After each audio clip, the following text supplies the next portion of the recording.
Are you familiar with open source intelligence, otherwise known as OSINT? If that is not a familiarized term with you, then you should stick around because we're having that conversation starting right now. You're watching IT Pro TV.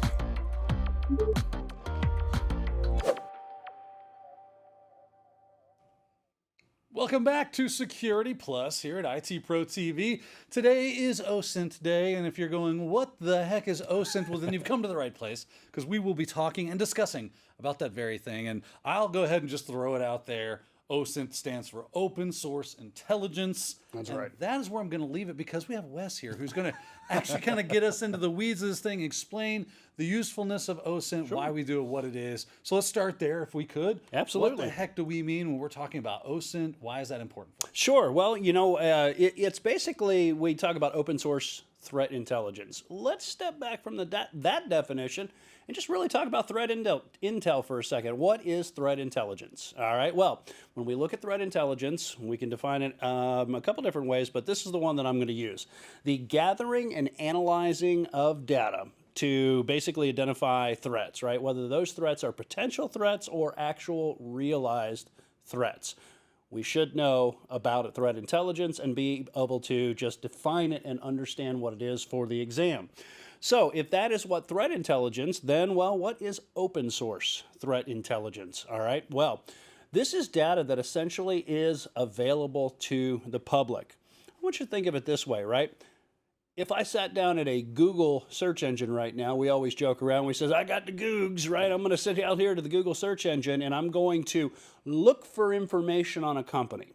What might I find? What is not behind a lock and key, let's say sensitive private information that really is stuff that is encrypted, probably under some compliance regulations, but what is out there in the wild? So when we're using the term open source, a lot of people probably, if you've been in the IT industry for any amount of time, you think open source, you think of code that is open that runs on a program of some sort. You're able to modify it and change it. But here we mean just that publicly available out in the wild is the idea when we say open source. That's exactly it. So just think about any company information that is made public, right?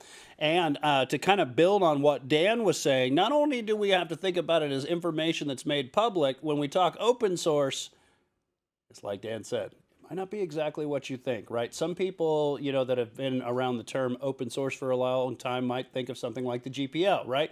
GNU Public Licensing, free software when we talk open source. That's not what we're talking about. Dan pretty much explained it rightfully so. Open is in available to the public. Think about this. Think of it as a threat actor. And let's just be clear here that security professionals use this, so do threat actors. But think about it. What are you serving up to the attackers out there? What information in your company are you just saying, hey, it's out there, go find it? All right. That essentially is what open source intelligence is. Yeah, it's kind of a good precursor to the conversation of why it's important for us to classify information. Have we vetted what is available to the open public? Because if we haven't, there might be some things that we would normally deem sensitive that has found its way out into the public sphere, and we wouldn't want that. So it's always a good idea to try to classify all your information before it becomes a public resource. Now let's move on. Let's start. We talked about OSINT, but and we talked about open source.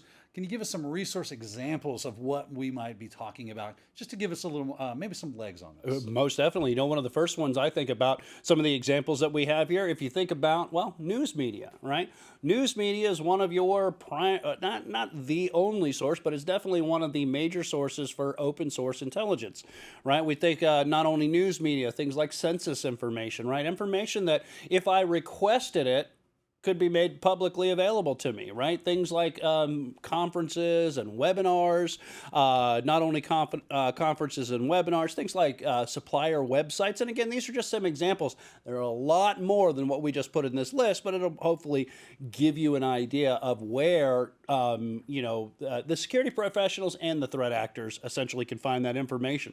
Things like phone numbers, email searches, right? Think about phishing scams. If you've got a public email database, right, where we can find this is your email address, right? In fact, we were talking about legal counsel for another company at a board meeting I was at, and one of the things they said is, hey, has anybody got that person's email? And I'm not going to mention their email here. And I said, well, wait a second here. Let me just pull out Google. I pulled out Google, and sure, they were the chief legal counsel for this company, and I could find their email just in a Google search. So that'll kind of give you some examples of where you could potentially find those, some of this information. Remember, these are just a small sampling of the locations where you can actually pull that information Yeah, I like how you pointed out the idea of this isn't only used by threat actors, but it's also used by security analysts and engineers and professionals to say, oh, if I were acting in this way, how would I use this information? So really good that you pointed out. Now, that being said, let's talk about some maybe examples of what we can do with open source intelligence. How do we use this? Yeah, definitely. So I like the way, like we've talked about, remember, two people, and we'll come back to this, both sides of the tracks can use this. But if we look at it, why would we use this, right? We want to find out what is the information that's being available. You can use it for things like external threats.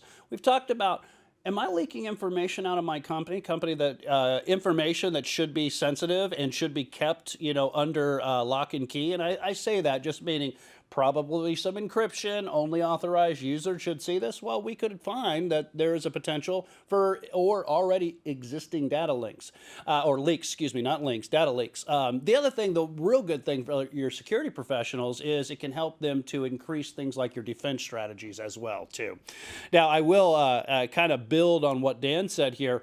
We always have to remember this is a double-edged sword, right? We're going to show you some examples of some utilities that you can use it, but if we've got access to this, guess what? Not only do your security professionals have access to it, those well-groomed, hoodied attack or threat actors also have access. It's a handsome man, right? That's absolutely it. I guess it's a requirement, right? Maybe the hoodie and the beard. You ever see the Corvette driver's uniform? It's just like an old guy with white tennis shoes and Bermuda shorts, and it's funny.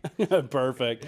Yeah. All right, so Dan, those those are some of the real the concepts when it comes to OS Intel that we really got to be aware of. Be aware of some of the characteristics and be aware of what it is that it can be used for. Oh, and you were going to give us some examples of this. Oh, absolutely. Yes. So I'm glad you're keeping me honest here. So some of the tools we have, for instance, some of the OSINT tools that we have, Maltego is one of them that's out there. We'll kind of just open up the interface here and show you. It's a very, very robust platform. You don't have to know how to work and configure Maltego for this exam, but I would be aware that it is an open source Intel-based tool that is in Kali. Not only Kali Linux, remember it's ported out to things like Windows, and I even got one installed here on Mac, so it's cross-platform. Other tools too, the Recon NG is another one. So one is a graphical user interface, that's Maltego here. The other one is a CLI base, so that's going to be command line or terminal only. And then some public websites, for instance, just to give you some examples. It's kind of interesting, too, that both of these utilities up here at the top, if you get an API key and you load that in, things like Shodan.io and Census.io, these will actually be scraped, if you will, by these open source Intel tools, Maltego and I always want to say Reckoning. I've got it in my mind that that's how you say that. It's Recon NG. So those are some of the tools that we need to be aware of for the exam. So let's take one of these tools that you just explained to us. How about Maltego? Could we maybe take a look at that? Definitely. So here on our Kali, again, I'm using this on Kali. Keep in mind Kali Linux. You can get this for Windows. You can get even a DMG package if you want, if you're running Mac. So up here, we're just going to go to the what would be their start button, drop down application locker, I guess you would say. And then in information gathering, you'll see that you've got a few. And you can see we'll get Recon NG. I'm not gonna be able to say it. And then Maltego here. I want to call it Dobject so bad every time. Just gets me. That's right. So if we go ahead, we'll launch up Maltego. This is registration based, and they have a paid version, but they also have a community version, which is the one that I've logged into. You do have to do a registration. Boy, man, that speaking is kind of difficult here. But you can see essentially a graphical user interface here, and it gives you access to a whole bunch of different information. Again, you could set this up. It doesn't look like I have any feeds set up here, but that's essentially, it's a graphical user interface, and it's an OS or an OSINT tool to be aware of. If I go ahead and I'll just cancel this one down and shut it down, we can go back into information gathering here, and there's also the Recon NG. Finally got it right. It took a bit of time. You'll notice that there are a whole bunch of red lines here. Errors, errors, errors, errors. That's to be expected, especially if it's the first time you've launched it up. What it's doing is it's looking for API keys. And you need to download API keys to, like, for instance, Bing, LinkedIn, Twitter. I could show you, in fact, if I do a keys list, I believe I've got a Google API key here. Yep. So And now again, I have a Google API. and now you have a Google API key. That's right. And you can see a whole bunch of different keys here. And again, this would just be the command line OS or OSINT tool that I would definitely be aware of. Last couple of ones that we've got here, Census. Here's one. And again, this can show you a lot of information about devices that are connected directly to the internet. Shodan is another one. Same thing here. You can search a major Shodan list here. And again, look for all different kinds of devices that are connected to the internet as well. Other things too, for instance, ICANN, you can do the who is lookup. So for instance, you can see, this is all public information, by the way, and I just did a Facebook lookup here. And of course, not for any malicious reasons, but you can see things like their name servers, right? If we were doing DNS poisoning, now these are probably in huge server farms. Don't let that one little name fool you, but you can see registry expiration information. You can get a lot of information that's publicly out there in the wild if you know where to search. And these are some examples of where you could go if you were performing the open source intelligence gathering.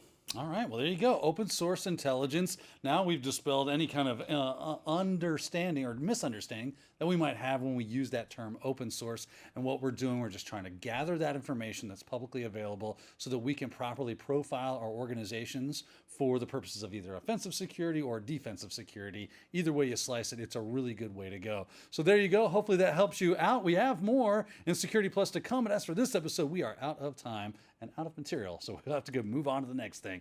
And we will see you guys next time. Thank you for watching IT Pro TV.